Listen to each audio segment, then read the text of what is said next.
Здравствуйте, в эфире 6 ТВ Беларуси, в студии Евгений Казакевич. Сегодня у нас в гостях на прямой связи с нами медик, блогер Федор Сумкин. Федор, здравствуйте. Привет! Федор, да, я думаю, что немногие знают, но мы расскажем, что вы несколько лет работали в медицине в Беларуси, сейчас вы работаете в медицине в Польше, поэтому сегодня очень много вопросов к вам. Давайте начнем с первого вопроса, мне кажется, один из самых актуальных и самых таких болезненных. Вот стало известно, что около 7 тысяч врачей и медсестер на данный момент не хватает в здравоохранении Беларуси. На ваш взгляд, это критическая отметка? Я думаю, что еще до этой критической отметки уже была критическая отметка нехватки медиков, потому что не сильно шибко люди рвутся в медицину, потому что труд тяжелый, неблагородный и, как показала практика, не сильно оплачиваемый. Поэтому, если взвесить все такие за и против, то проще поискать какую-то другую стезю, где можно себя реализовать, чем медицина. Потому что, можно сказать с уверенностью, я вот за свои 9 лет работы на скорой помощи в городе Гродно могу сказать, что работали такие преданные фанаты, наверное, медицины остались только. Все уезжают, потому что, несмотря даже на политические какие-то мотивы, люди понимают, что где-то совсем даже недалеко оттуда, где они работают, за тот же труд хорошо оплачивается, совсем другие условия, отношения. Поэтому, да, я думаю, что в скором времени Беларусь столкнется с таким кризисом в медицинской сфере. То есть, если до этого это не был кризис, лечить некому будет людей, правильно? Лечить некому людей скоро будет, да? Возможно, и так.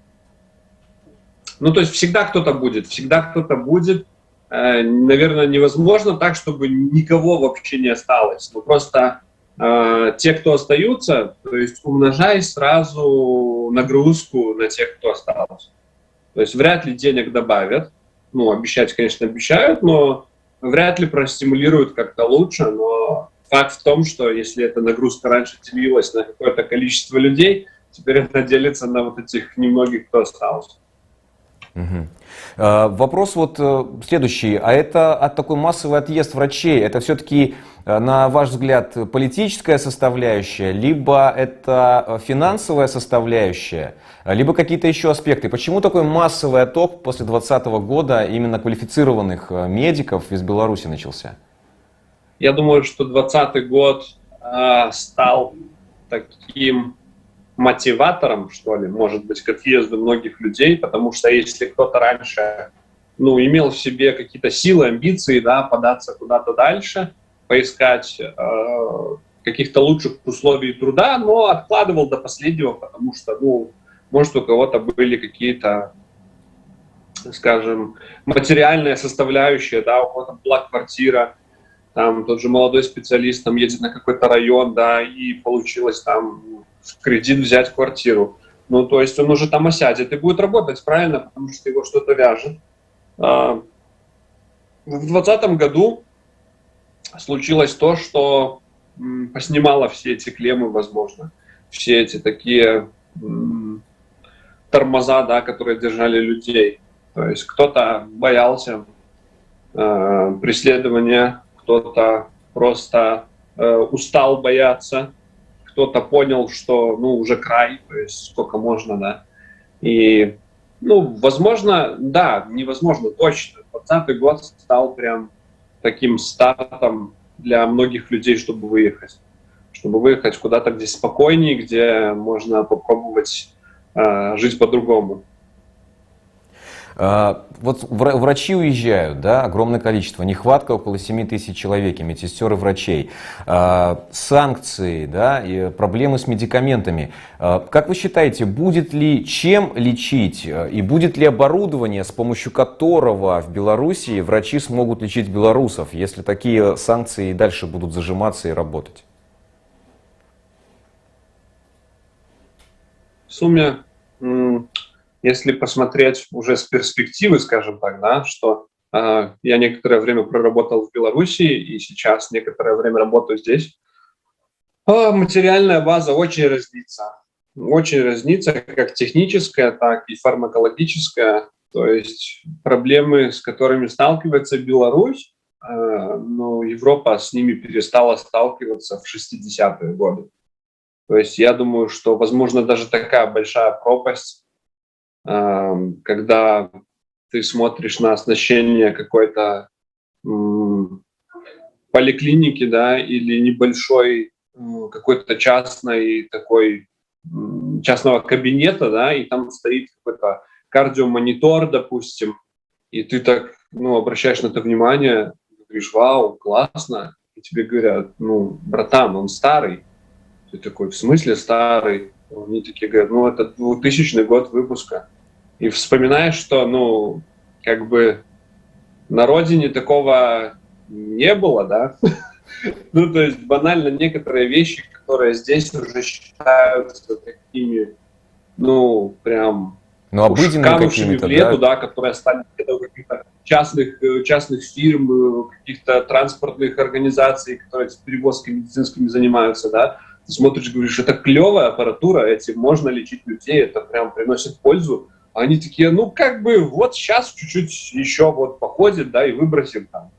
Ну, в смысле выбросим, оно же крутое, ну, типа, это уже не крутое.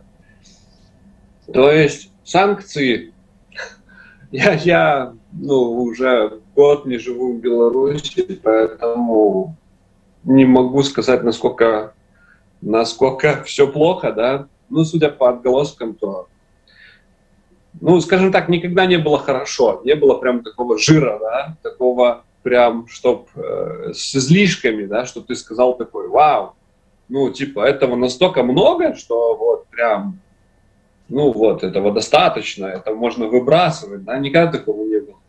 То есть вообще банальный вопрос с теми же средствами индивидуальной защиты, да, это наболевшая тема с теми перчатками одноразовыми.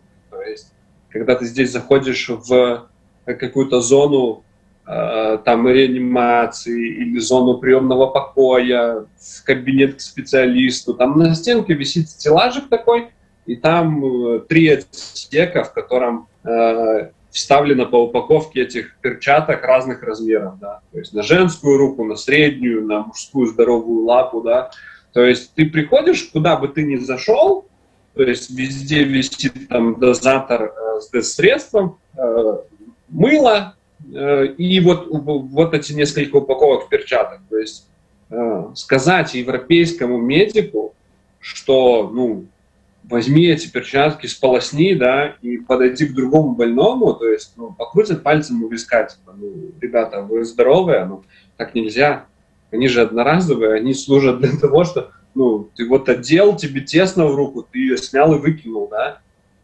ну, вот даже так, ты там размер перепутал, ты можешь ее выбросить. Есть такое до сих пор, что такое белорусское, да, такое крепкое, хозяйственное, когда вот берешь даже перчаточку на размер поменьше, надел, неудобно, но не выкинешь, потому что, ну, не надо это портить, да, ну, так уже ладно, там, посмотрю, как-нибудь что-нибудь сделаю, если не порвется, то вот. То есть проблема с СИЗами в Беларуси на момент того, как я работал, стояла остро. То есть перчатки какие-то там, эти маски. То есть, когда тут люди говорят, что когда вспыхнул ковид, было тяжело, да, и ты там слушаешь рассказы, смотришь фотографии, как ребята в резиновых комбинезонах одноразовых как-то там занимались своей работой, и вспоминаешь свои эти такие халатики из какой-то целлюлозы, в которых мы ездили, и такой думаешь, ну, ребята, правда у вас проблемы были, да, серьезно, ну, как бы... Понимаю, да-да-да. Федор, мы еще поговорим о разнице белорусской медицины и польской, потому что вы как бы можете об этом рассказать, вы уже проработали и там много лет, и в Польше поработали. Вот вы сами сказали про COVID. Сейчас достаточно много информации, что предупреждают, что осенью могут быть новые вспышки. Как вы считаете, насколько эта информация, ну, актуальна? Стоит ли бояться новой вспышки ковида в мире? Я думаю, что, ну, то, что его, скажем так, отменили, да, он никуда не делся. Он всегда был. И если, ну, возможно, просто не так он дальше предавался огласке, потому что, судя по, ну, вообще, вот смотришь на людей, смотришь на пациентов, вот, ни симптомы, ни какие-то проявления, они никуда не делись. Просто, скажем так, COVID уж покинул информационное пространство. И как-то я думаю, что, возможно, опрометчиво была вот эта отмена масочного режима и прочих таких средств профилактики. Люди устали за 2 года, устали от вот этого всего, от этой политики, да, принуждения, там, ношения этих масок, иногда доходило до абсурда, но так и не выработалась в людях вот такая осознанность, да, что вот ты в замкнутом пространстве, автобусе или в торговом центре, как бы, ну, вот это скопление людей, в принципе, эта маска, ну не задохнешься ты в ней, правильно? То есть, а пример очень даже простой, как, ну, был такой пример, как, блин, это мы потом можем вырезать из эфира? Федор, около 700 врачей, чуть даже больше, чем 700 врачей из Беларуси, которые уехали в Польшу, уже устроились на работу здесь, в Польше. Это по информации официальной. Скажите, насколько сложно белорусскому медику переехать в новую страну и устроиться в сферу вот, медицины в Польше, работать официально? В больнице, где я работаю, тоже работают медики из Беларуси. Есть ребята из Минска, из Витебска, из Могилева. То есть прям с разных уголков Беларуси. По-разному люди, скажем, по-разному воспользовались этим предложением тут работать. Была в свое время применена такая ковидная устава, что Министерство здравоохранения Польши смягчило процедуру трудоустройства для медиков. Да? То есть, например, врачу, чтобы трудоустроиться в Польше, врачу из-за границы, например, из Беларуси, ему нужно как минимум подтвердить свое право заниматься врачебной деятельностью. И немного программа разнится, поэтому если ты хочешь быть врачом общей практики, скажем так, ну, терапевтом, образно говоря, тогда это не составляло больших проблем, ты приезжал, сдавал язык, еще какие-то там нюансы бумажные, скажем так, и ты можешь работать уже как врач, например, в поликлинике там, или еще где-то. Но если ты хочешь стать врачом-специалистом, хирургом, толарингологом, гастроэнтерологом, тебе нужно пройти резидентуру. Польские медики проходят ее там, по 6 лет, то есть это прям такой хороший кусок времени, отрезок, когда люди занимаются врачебной практикой и оттачивают мастерство, чтобы потом быть специалистом. И вот, в принципе, как бы из-за ковида, не хочется говорить благодаря ковиду, да, из-за ковида некоторые эти моменты упростили, и в зависимости от того, где не хватало больше этих специалистов, немножко поскорачивали эти сроки, чтобы, ну, добиться вот этого варианта быть специалистом. То есть, как бы, ну, большинство все равно начинало с таких САЗов, то есть с терапии, когда человек приезжает, врач, он легализуется здесь, он становится терапевтом, потом смотрят, видят, что он умеет, и, как говорится, дальше уже идет. Ну, за наших ребят не стыдно. Никогда, ну, где бы я там не был, от кого бы не слышал, ну, прям не было такого, чтобы говорили, что где-то белорусские медики прям, ну, как-то подводят. А языковой барьер, Федор, сильно влияет? Сейчас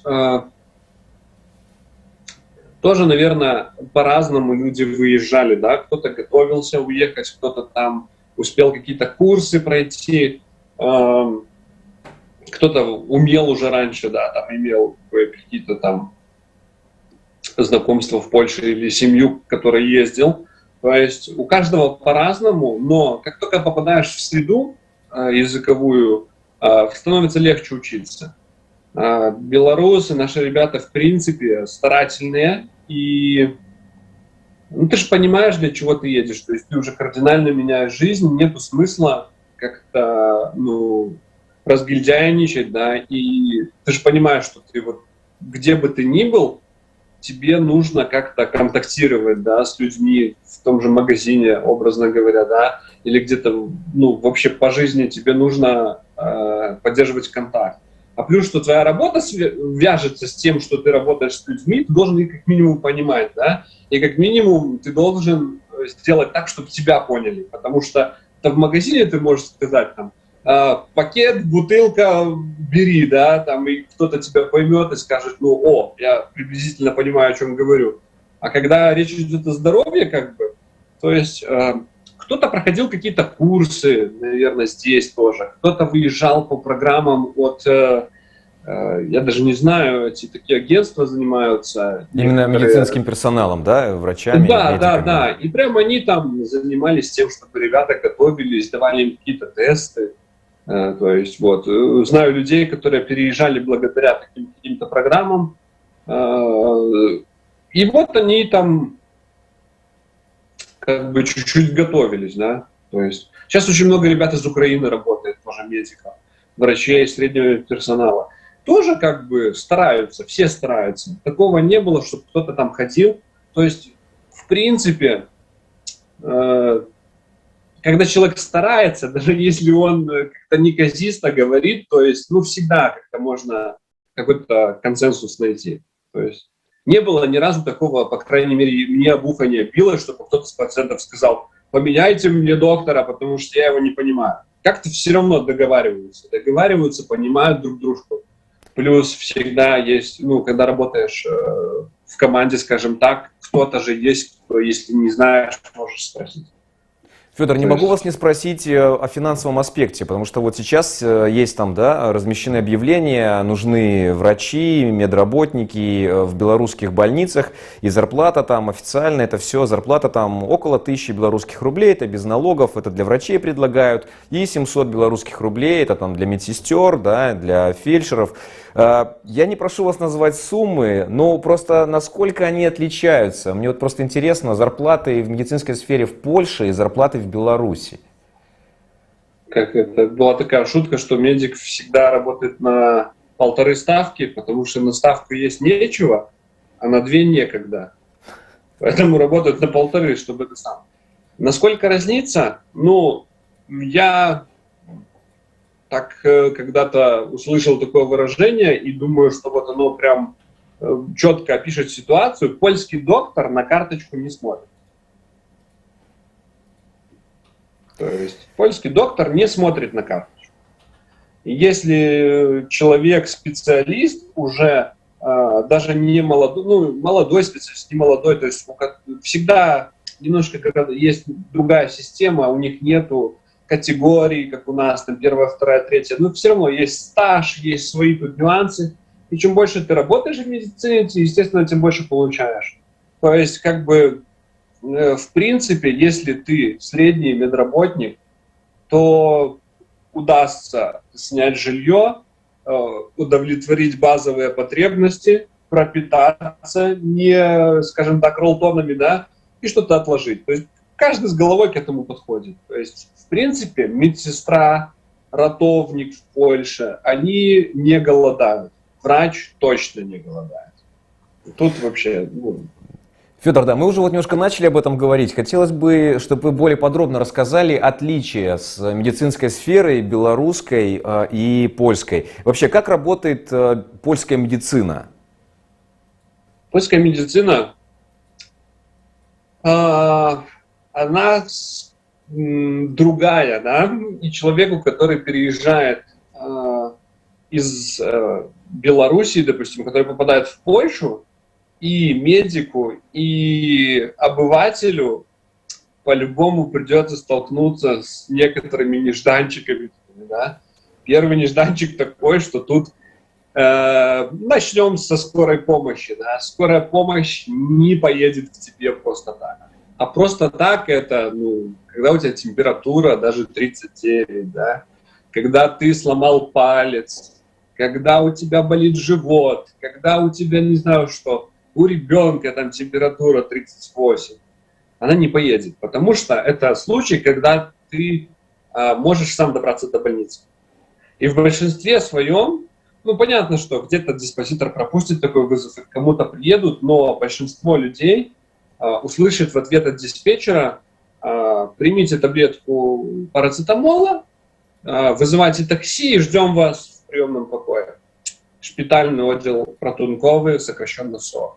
То есть доберитесь до СОРа, и там дальше вам помогут. То есть у вас сейчас состояние, не угрожающее жизни. Там вас не сбила машина, на вас не упало дерево, вам не отрезало ноги. То есть как бы вы не нуждаетесь теперь. Вот, Федор, кстати, да, давайте эту мысль продолжим. И вот человек приезжает со сломанным пальцем, допустим, в этот СОР, да? А как там дальше проходит? То есть он ждет доктора определенного, ему... Да.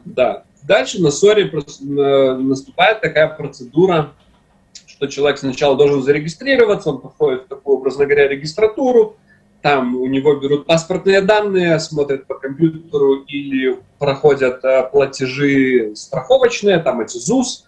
То есть если человек работает или там кто-то из его семьи работает и его вписал в свою страховку, то есть он получает помощь бесплатно. Если у человека нет страховки, то есть ему после оказанного лечения выставится счет, который он должен будет оплатить. То есть, так скажем, из наблюдений моих, средний такой поход без страховки обойдется где-то около 1000 злотых. Это около 700 рублей, 200 долларов, да, это чтобы было понятнее, да, 200 долларов. Да, по-моему, 10 злотых там 7 рублей было, да, где-то 700 рублей так в среднем. 500-700 рублей. Даже, в принципе, 300 рублей уже сумма, которую, если белорус слышит, уже немножко мандраж, потому что это ползарплаты, да. Вот. Ну и после прохождения этой регистрации человек отправляется в кабинет триажа. Триаж – это такое место, где тебя еще раз расспросят, что случилось, как это произошло, измеряют все показатели, давление, пульс, сахар, ЭКГ запишут, и тогда медик, который сидит на триаже, он решает, насколько важной и экстренной должна быть эта помощь. И они делятся по цветам. Синие – это совсем пустяки, то есть как бы человек может, он сразу автоматом переносится в самый конец очереди, и, то есть это из раздела пришел спросить, да, тогда подожди, спросишь потом.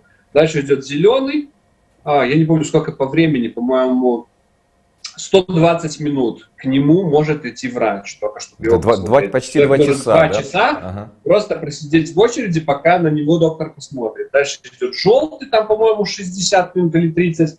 У меня там где-то был пост, я это все расписывал, поэтому это самое. Потом идет оранжевый, красный, оранжевый. Да, желтый, оранжевый, красный. Красный – это самый экстренный пациент, это то есть ребята, которым совсем не повезло, у которых случилось что-то острое, инфаркт, инсульт, ДТП и все. То есть к этим, если врач, допустим, который смотрит больных, поступает красный пациент, то есть автоматом все вот эти желтенькие, зелененькие, они дальше опускаются ниже, да. Подождут, да. Никто никогда не бросит человека в беде, там, которого это самое, но просто люди, которые побили пальцы себе, да, или у которых там несварение желудка уже 3 недели, да, и они вдруг решили резко, что можно сказать в больницу, тогда они подождут. То есть и все. И в принципе, это приключение может занять несколько часов. Федор, а по уровню оборудования, вы уже сказали, что в Польше там, да, это те аппараты, которых в Беларуси еще нет, но они считаются уже старыми. А вот если смотреть в целом по уровню лечения, по лекарственные средства, которые применяются, насколько разительная разница между белорусской медициной и польской?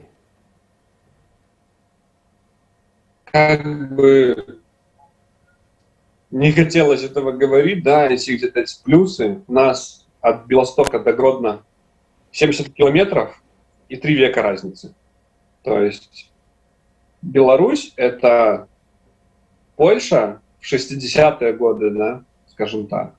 Чуть-чуть послевоенные, да, восстановленные. То есть вот так можно сказать. Но здесь как бы, ну, поляки, в принципе, сами, и медики, и люди, они немножко, скажем так, постоянно, это уже, как говорится, точка зрения человека, который посмотрел это всюду, да, они недооценивают, что имеют. У них, они не стали в этом развитии, я даже не знаю, как это объяснить, что у них тут меньше крали чиновники, или они как-то с головой подошли к этому всему. То есть они как-то пошли вперед, и они вложились в это. Может, они считают, что, может, недостаточно вложились, да, потому что как бы любая система может быть лучше, правильно. То есть поляки всегда стараются, чтобы эта система стала лучше, да. Но а наши как бы, как Бог дал, да, типа, вот как-то пошло, да, и пошло. То есть, в принципе, еще очень разнится от региона Польши. Я еще ни разу тоже не встретил, скажем так, какой-то зарыганной, да, больницы такой, чтобы прям это самое. Но, естественно, где-то в зависимости от региона. Но, опять же, каждая больница — это такой отдельный, скажем, как это сказать, бизнес-проект, наверное, да? И главврач там исполняет функцию больше такого бизнесмена. И если человек, который руководит этой больницей, он головастый, да, у которого жилка есть, то есть он как-то обратит внимание на эти тендеры, да, не там, где подешевле, а там, где потолковее. Потому что, не надо покупать 2 раза, если ты 1 раз хорошо купишь, правильно? И вот в зависимости от того, где я побывал, смотришь и видишь, что вот тут главврач, который, в принципе, подумал, что 7 раз отмерил и 1 отрезал, да, 7 раз подумал, 1 раз сложился. Купил хорошие машины скорой помощи, и они ездят, прям шикарные. Смотришь, глаз радуется, то есть нет такого, нету таких черных жемчужин, на каких я плавал, да, дырявых, страшных.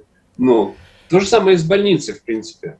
Аппаратура, то есть человек понимает, что купим хорошее, дольше послужит.